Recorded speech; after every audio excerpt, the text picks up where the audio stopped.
할렐루야, 다손이 매일 묵상 요한계시록 바르게 알기 23번째 시간 4대교회 두 번째 시간 초점과 방향이란 제목으로 오늘 묵상 함께 하겠습니다.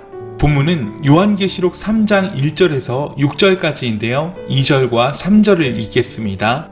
너는 일깨어 그 남은 바 죽게 된 것을 굳건하게 알아. 내 하나님 앞에 내 행위의 온전한 것을 찾지 못하였노니 그러므로 내가 어떻게 받았으며 어떻게 들었는지 생각하고 지켜 회개하라. 만일 일깨지 아니하면 내가 도둑같이 이르리니 어느 때에 내게 이르는지 내가 알지 못하리라. 어제의 묵상을 염두에 두시면서 계속해서 오늘의 묵상을 이어나가겠습니다. 여러분, 우리 주님이 7영과 7뼈를 가지신 분으로 묘사된 것은 이런 4대교회와 같은 교회도 포기하지 않으시고 회복되기를 원하신다는 주님의 마음이 강하게 깔려있는 것입니다. 그런 교회를 향해 주님이 뭐라고 말씀하십니까? 너는 일깨우라고 하십니다. 긴장하고 정신을 차리란 말입니다. 무엇을 일깨우라고 합니까? 죽게 된 것을 굳게 하라는 것입니다. 죽게 된 것이란 말은 미완료 시제로서 지금도 죽어가고 있는 이란 의미입니다. 얼마나 답답한 말씀입니까? 뭔가 활동적이고 뭔가를 왕성하게 하는 것 같은데 교회는 죽어가고 있다니요. 이런 역설이 어떻게 가능합니까? 교회를 사교 모임처럼 만들면 가능합니다. 복음과 죄, 회개, 용서와 섬김을 다 빼버리고 그저 사랑과 평화와 축복을 부르짖으며 자신들끼리 행복하면 가능합니다.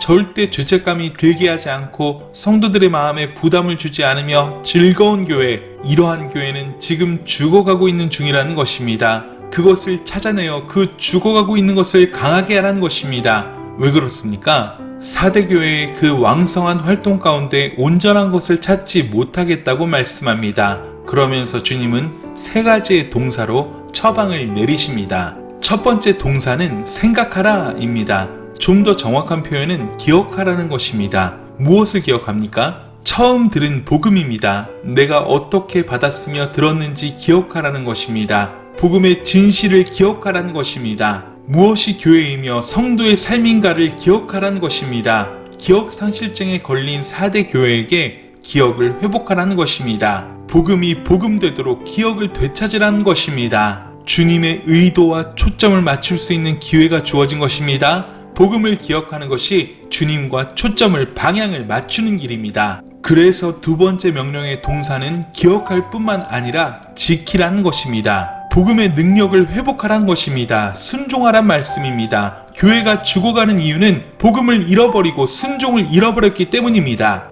교회가 죽어가는 것은 활동을 하지 않아서 행사를 하지 않아서가 아닙니다. 복음이 없고 복음에 순종하지 않기 때문입니다. 그럴 때 우리는 세상에서 빛과 소금으로 살 수 있는 능력을 상실당하게 됩니다. 그러므로 두 번째 명령은 지키라는 것입니다. 세 번째 동사는 무엇입니까? 회개하라는 것입니다. 그런 교회는 집어치우라고 하십니다. 사교 모임으로서의 교회를 그만두라는 것입니다. 회개하고 돌이켜 복음의 능력이 살아 숨쉬는 교회로서의 본질을 회복하라는 것입니다. 그렇게 하지 않으면 주님이 도적같이 임하셔서 회개할 기회조차 잃어버리게 될 것이라고 하십니다. 그러니 지금 말씀을 들은 지금 회개하고 돌이키라는 것입니다.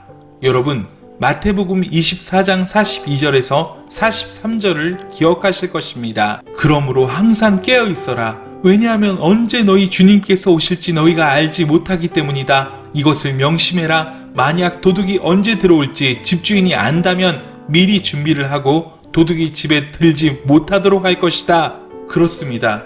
주님이 원하시는 교회는 깨어있는 교회입니다. 살았다 하는 이름은 있으나 실상은 죽어가는 사교 모임과 같은 그런 교회가 아닙니다. 깨어있음과 활동이 같은 것이 아니라는 것을 꼭 기억할 필요가 있습니다. 말씀을 묵상하면서 사람들이 원하는 교회와 하나님이 원하시는 교회가 이렇게 다르다는 것을 깨닫습니다. 교회가 세속화되면 될수록 말씀은 줄어들고 활동이 많아집니다. 복음을 실천하기 위한 활동이 아니라 교회를 사교 모임으로 만들기 위한 활동이 많아지게 됩니다. 이는 사람들이 원하는 교회입니다. 하나 짚고 넘어갈 것은 교회가 예배와 찬양, 말씀과 기도 외에 아무것도 하지 말아야 한다는 말씀은 아닙니다. 교회도 사람들이 모인 곳이기 때문에 필요한 것들이 있습니다. 친교 모임도 필요합니다. 운동하는 시간도 필요합니다. 그러나 본질을 잃어버리면 그것만이 전부가 되고 맙니다. 세 번째 동사는 회개하라입니다. 이는 체질을 바꾸라는 것입니다. 지금까지 해왔던 교회의 모습에서 돌아서라는 것입니다. 교회를 이루어 왕성하게 활동하고 있는데도 주님은 회개하기를 원하십니다. 만약 이런 기회가 주어졌음에도 회개하지 않으면 주님이 도둑같이 임하시겠다고 말씀하십니다. 언제 어느 때 주님이 심판하실지 알 수 없다는 말씀입니다. 자, 여기서 우리는 방향과 초점의 문제로 돌아가게 됩니다. 사대교회의 문제는 초점이 맞지 않고 방향이 맞지 않는다는 것입니다. 복음에는 관심이 없고 무슨 활동, 무슨 행사 분주하기는 한데 복음은 잊었습니다. 말씀에 대한 순종도 없습니다. 이런 교회로 남아있다면 심판을 면하기 어렵다는 것입니다. 사랑하는 여러분, 저와 여러분은 방향이 잘 맞고 있습니까? 초점이 잘 맞고 있습니까?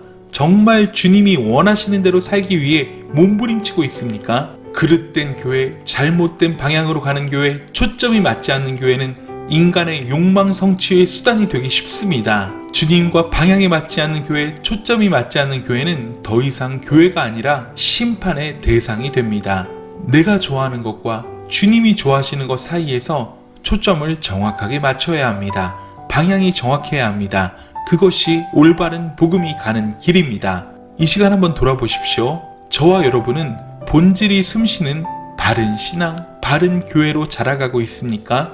오늘 하루 올바른 복음의 본질을 생각하며 교회의 본질을 생각하며 우리의 행위를 다시 한번 점검하고 새롭게 하는 은혜가 있기를 간절히 소원합니다. 오늘 하루도 주님이 원하시는 그 방향을 바라보며 주님과 초점을 맞추며 승리하는 하루 되세요. 사랑하고 축복합니다. 샬롬.